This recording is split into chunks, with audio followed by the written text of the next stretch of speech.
How we doing, folks? It's your old pal DMO and Zonner, and we are here at beautiful Fort Churchill, Nevada. The fort was built in 1860. July 1860, yep. July of 1860. This is the remnants of the fort right here. And this was a massive cavalry outpost. Little history of it.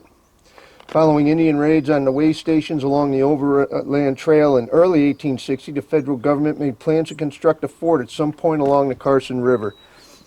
This site was selected and construction of the fort progressed rapidly. By June of 1860, the buildings of the fort were being constructed of adobes made from material from the river floodplain. Rocks for the foundations were obtained in the hills nearby. Lumber was hauled from the Sierras. Other materials were shipped in from San Francisco. On July 20th, 1860, the fort was established as a United States military post under the command of Captain Joseph Stewart. 6 days later, it was officially named in honor of General Sylvester Churchill, Inspector General of the United States Army.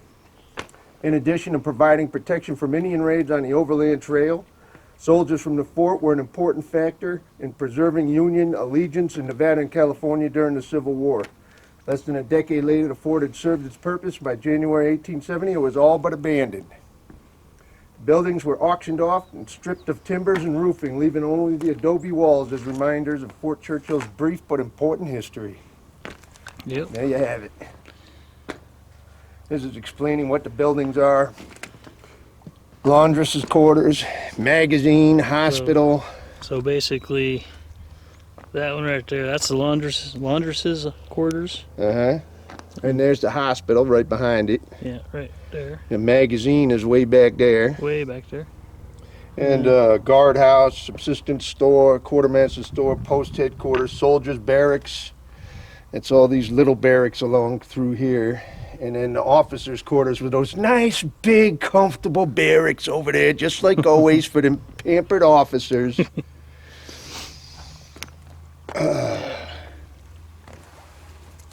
Yeah, laundress's off quarters had 4 rooms, fireplace for heating. See, where's the soldiers' barracks? What the soldiers have here? Oh, let's see, soldier. Permanent quarters, 3 companies, each consisted of 2 barracks, buildings, a mess hall with kitchen. When necessary, additional men were housed in tents. Oh, that's nice. What about the officers? Oh, they each had a parlor, a dining room, 2 bedrooms, a kitchen, and an attached woodshed with an indoor privy. Oh, yeah. The upper story was a low-ceiling attic. Jeez, the officers always have it so rough. Yeah.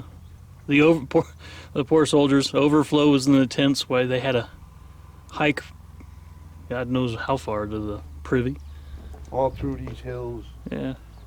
And then, going back a little further in time, if you had visited this area nearly 16,000 years ago, you would have found the site of Fort Churchill submerged under more than 100 feet of prehistoric Lake Lahontan.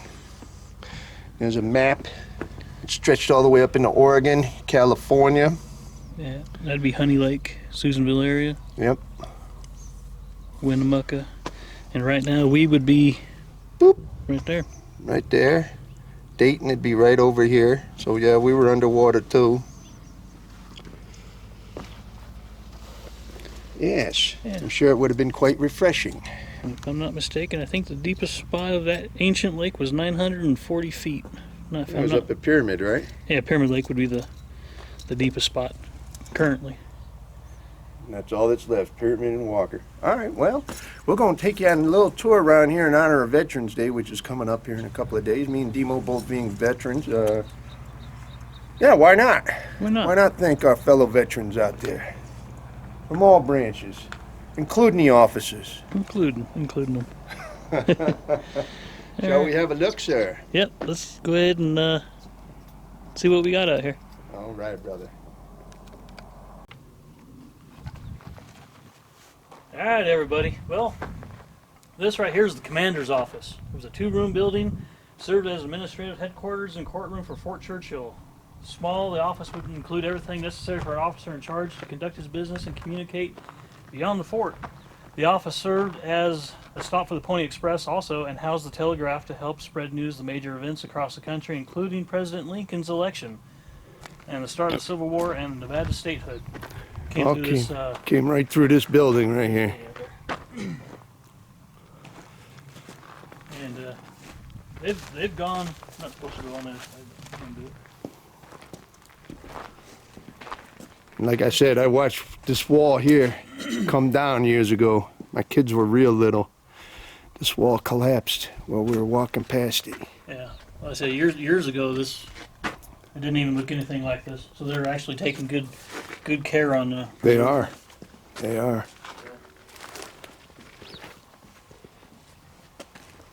Yep, this was the Pony Express office and. Telegraph office and commander's office. Yep.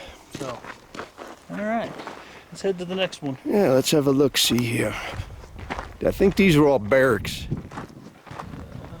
No, barracks were. Over on the other I side? think so. Yeah, this must be, yep, storehouses. Quartermaster and subsistence storehouses were deliberately situated near the commander's office and within view of the guardhouse to discourage thievery. Both storehouses were built with 20-inch thick adobe walls and included a finished office and a large unfinished storeroom. The U.S. Army stored and distributed food and other equipment from these storehouses to troops at Fort Churchill and across northern Nevada. Well, basically, this would basically be your PX, your NEX, PX. Yeah, if you needed supplies, you know, anything. Uniform items, they probably charge you for them too. Nothing's changed. Nope, same as now.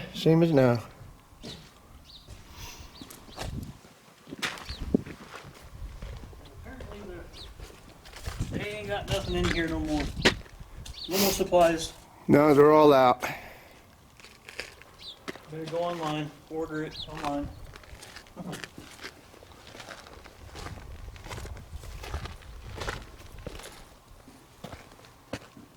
Very cool.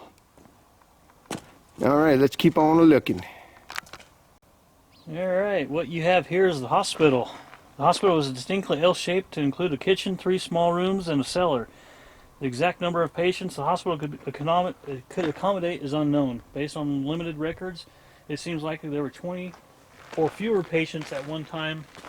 A staff of 1 post surgeon and 1 matron treated and nursed both soldiers and civilians. The post surgeon was also responsible for sanitation on the post, including garbage disposal and company kitchen inspections.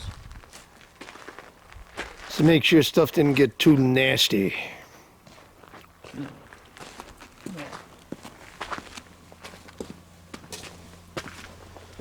Are you washing your dishes, boys? Well, of course we are, sir. Yeah, you can see they had a fireplace in here, so they keep everyone warm. Oh, yeah. I'm sure it was comfy cozy in the wintertime. 25 below with the wind howling. 10-foot snow drifts. Yeah, this must have been heaven on earth.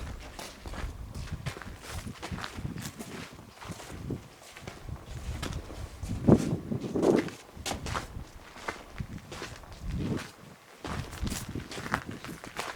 wonder why they would have to have a little basement or crawl space. I don't know. Might have covered it. It's probably covered over with something. Maybe to keep things cool down there. I don't know. Could have been the morgue. Yeah, It's hard to could have tell. been where they stored the bodies. You never know. All right, let's go check out the rest, brother. All right, folks, and here we go. We got the powder magazine. Kept it way down here, away from everybody in case it blew up. Gunpowder, musket ball. Yep. Cannonballs, artillery, everything. This was the magazine, and this was the parade ground. Out here in the middle, where they spent countless hours, days and months and years just marching around in circles, essentially. Yeah.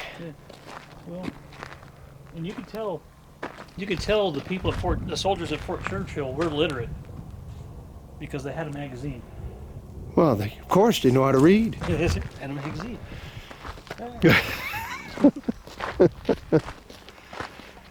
But yeah, you know, and me and DMO can both attest to drilling ceremony, how much fun that is. He can attest and I can detest. Yes. The Marine Corps was nutty about drilling ceremony. Oh my God.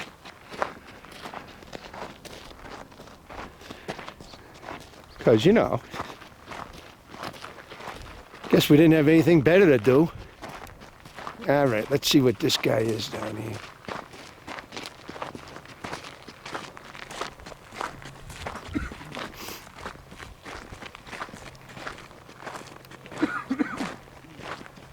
This is the guardhouse.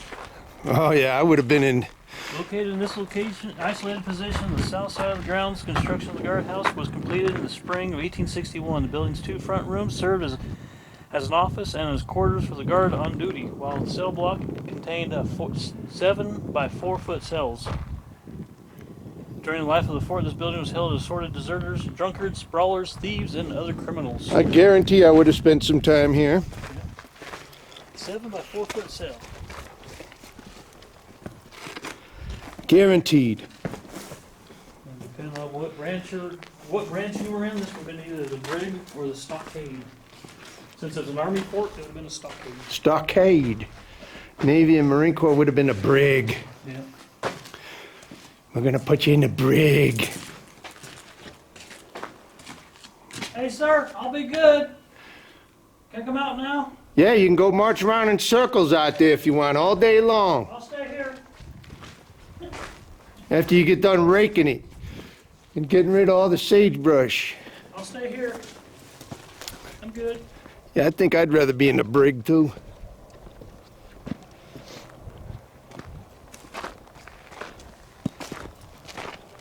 Couldn't we go to the beach today, sir? No, you're gonna go march around in circles out there all day.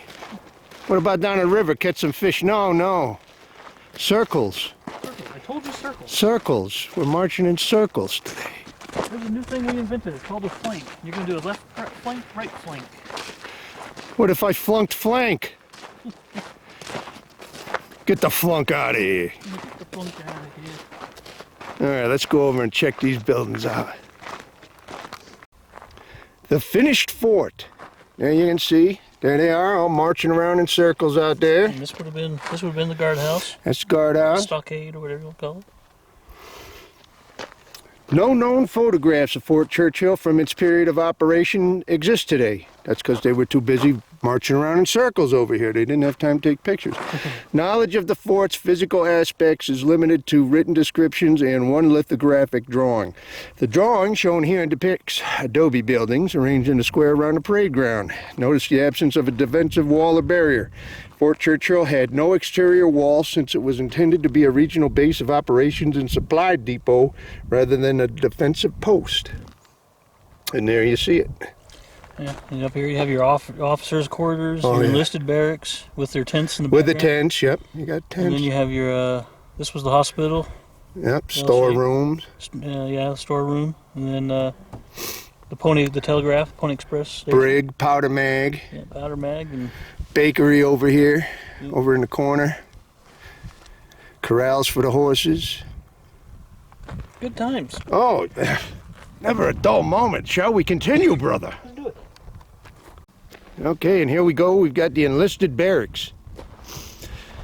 Probably real similar to what they looked like 160 years ago.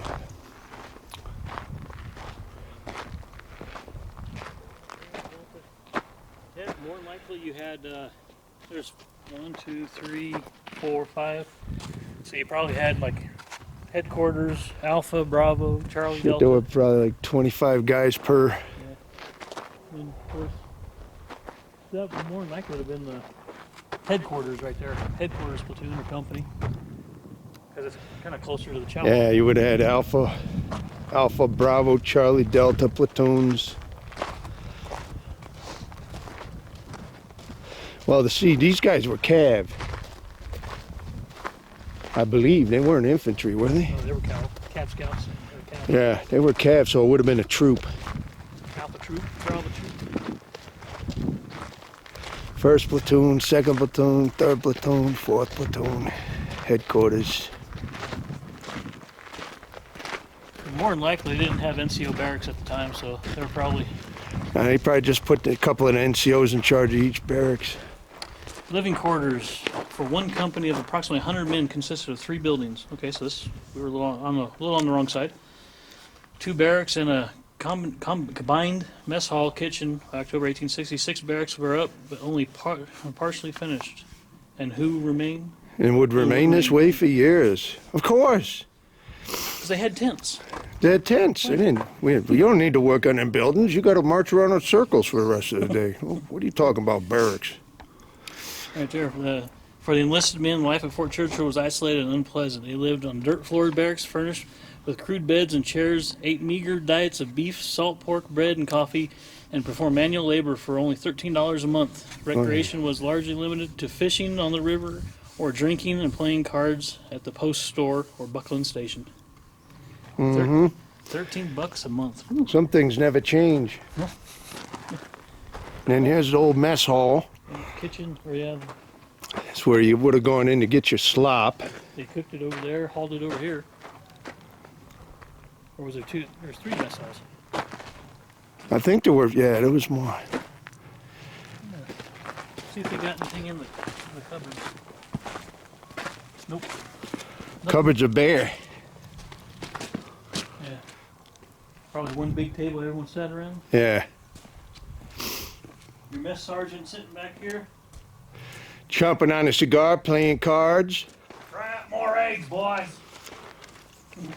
More eggs. Please, no more eggs. Well, KP would have sucked here. Oh, God. I think every guy was pretty much, you had your mess kit, just like we did. And that's all they had. I don't think they had trays and stuff like that. Instead, someone had to clean the kitchen. Or stove. Yeah, that's what you got guys in the brig for. All right, let's keep on looking here. Now here we have a outstanding officers, or not an officer, enlisted barracks, and it's pretty much all here.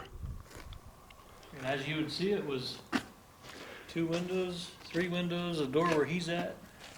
Door there, door there. And like they said, it was crude. You had this was your floor. Had a bunch of stinky, smelly guys. You probably had to go down to the Carson River down there and fashion up some cottonwood thickets for your roof. Yeah. Pack it full of mud and adobe to keep the sand from blowing in, or The snow. the snow. Yeah, But it doesn't snow in the Nevada desert. What are you talking about? You crazy? Pay no course attention not. to the snow on the Sierras over there. Yes, pay no attention to that. March in circles, please. Continue.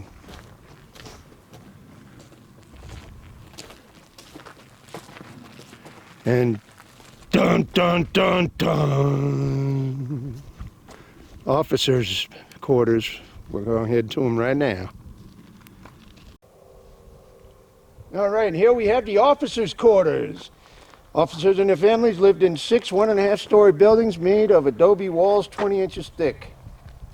Wide porches sheltered 3 sides of each building, and attached to the back was a woodshed and privy. No trampling through the weather for these officers. The first floor contained a parlor, 2 bedrooms, a dining room, and a kitchen with a cellar. Life at this post was far more pleasant than other, more isolated outposts, and officers considered Fort Churchill a luxury assignment. Yeah, No surprises here. none at all. Yeah, none whatsoever. Let's go ahead and let's take a look at the most intact one Yes. right here. See how the other half lived. And you have, I think there's 3 or 4. Was it 3 or 4 more down that way that were Yeah, they're officers? Obliterated. Yeah, and nothing left of those. And it's just this one and that one that remain. It's good to be the king. So yeah.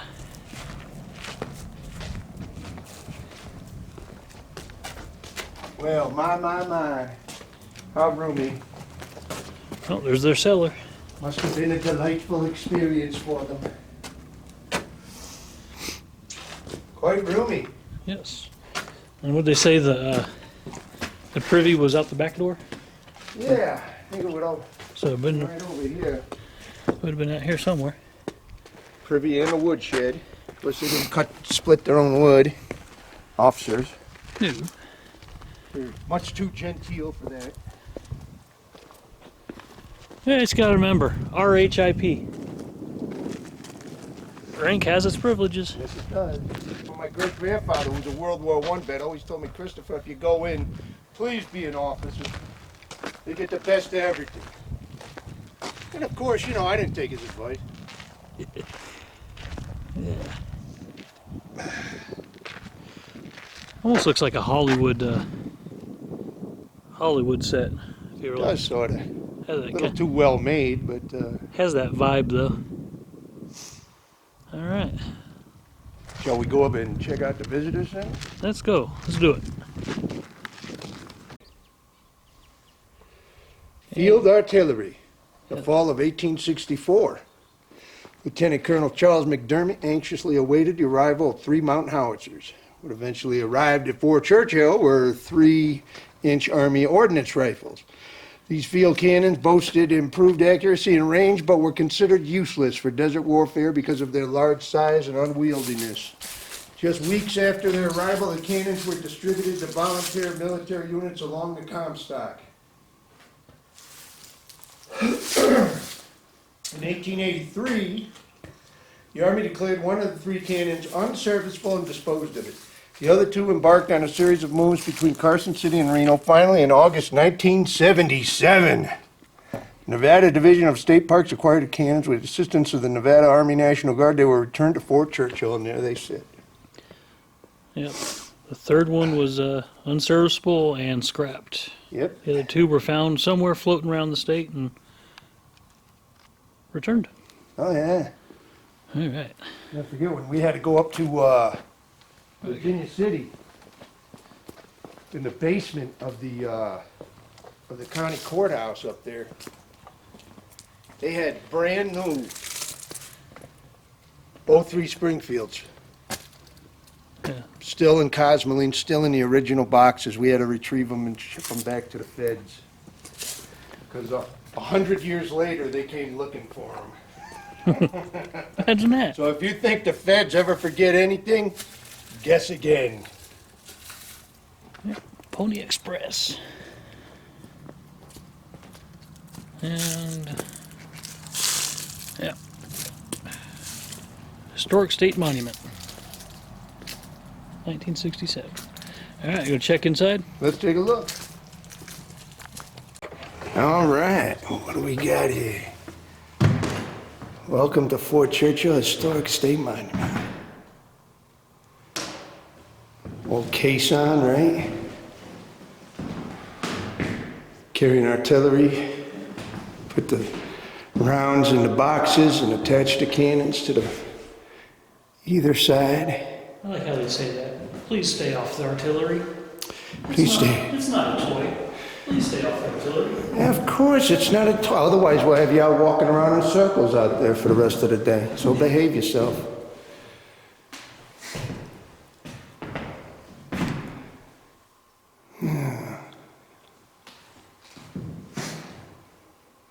There's Captain Stewart. He's the one that built the fort, or his expedition came down. Captain Joseph Stewart. Tells you the officers' quarters we were in, a 22 1/4 by something. Yeah. That was their. Oh, there you go. Laying of officers' quarters at Fort Churchill. We got some cross sabers up there. Look at that. There's Sylvester Churchill, Abraham Lincoln, and James Nye, governor of Nevada at the time. And here's a model He was the territorial governor. diorama that somebody can see. There's the guys marching around in circles there, having fun. And this is what the diorama of what the posts look like. There's tents down there. powder shack, stockade. They don't have the bakery in it. Now it's missing the bakery. And of course there's the officers' quarters. Nice and big and roomy.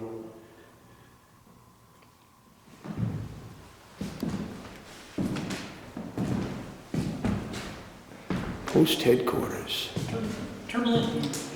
Spit and polish in the desert. And of course, what do we have down here? Guys marching around in circles. Hot, dry wind was always blowing.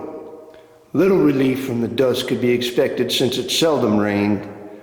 Everything always needed cleaning. A swim in the nearby Carson River was the only relief a soldier could get from the heat of a summer day.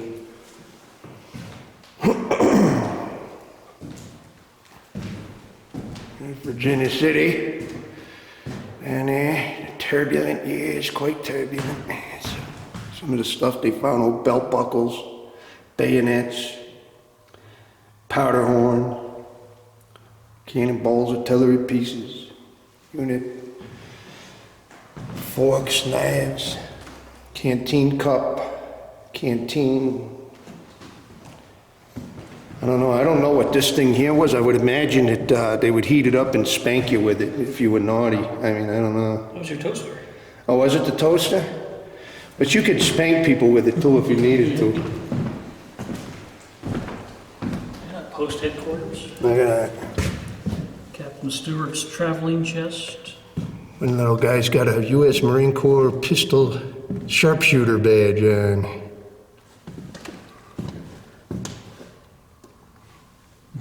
That guy right there with the red Stetson, that kind of looks like someone that was in the Nevada National Guard, I remember, from Fort Irwin days. Really? Then I must know him too. Yes. I mean, that looks like so many people it could have been, you know, it's hard to say. We were all kind of mannequin-like, I guess.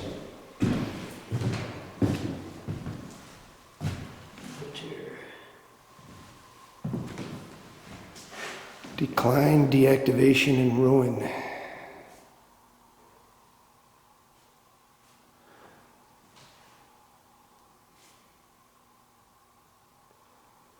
It's a very cool place to visit. Very cool place to visit. I highly recommend it.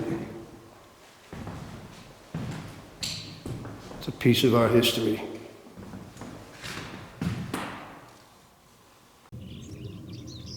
All right, folks. Well, we're going to go ahead and wrap it up. We're done for the day. Lastly, one last thing. This is the Blacksmith shop here at Fort Churchill. And basically, behind Zonner, over that area, these would have been all the corrals for the stables and the corrals for the horses for the troopers. So you can see the fort. Yep. Fort's buildings over there. Yeah, this would have all been stables and, who knows, maybe they tried growing stuff out here, you never know. You never know. But heck yeah. Yep. So, hope everyone enjoyed it, learned something new, something different. Oh yeah, for Veterans Day. Yeah. For those that are serving, thank you. For those that have served, thank you. Yeah, we know what you guys have been through. And those that are getting ready to serve, good luck. Good luck. Good luck, really. We mean that. So, good luck. Well, I ain't got nothing else. You got anything? I have no further ado. There's no ados. So, Yeah. I guess with that being said, this has been your old buddies DMO and Zonner, saying, don't let your meatloaf, and happy Veterans Day, folks. bye. Bye-bye.